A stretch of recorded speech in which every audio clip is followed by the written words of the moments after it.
afternoon.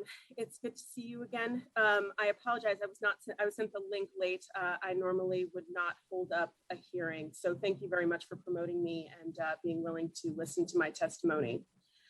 Just to recap here, from people far smarter than I, we have violence, deaths, unconstitutional surveillance, unconstitutional jump outs that assume criminality, that have massive racial disparities across the board in all forms of policing that we're seeing. We're hearing that it's not effective, that it's expensive, that there's no accountability, and white supremacy is very, very much present.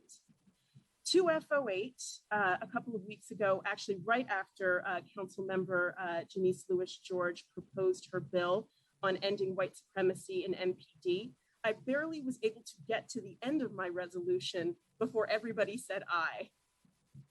Chairman Fanning actually cut me off. He didn't even need me to read the whole thing.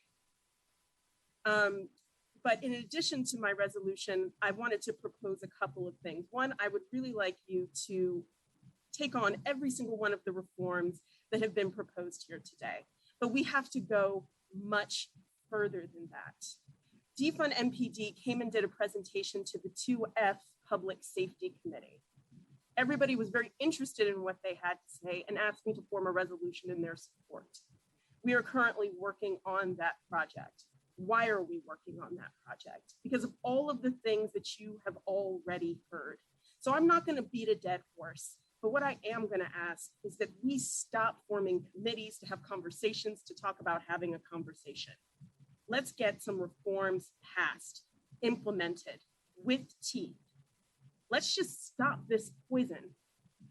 As I look at continuing my life in Washington, D.C., with my partner potentially becoming a mother of a Black child, I can't bring them into this.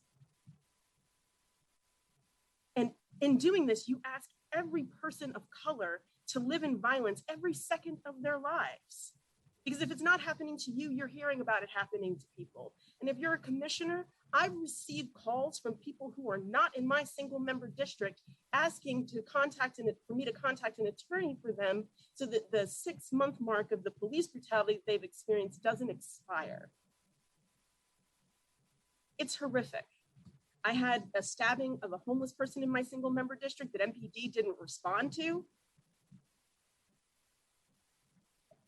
It's just time, Councilmember Allen, and to all the members of the committee. As a matter of fact, it's not just time, it is long overdue. Thank you. Thank you very much, Commissioner.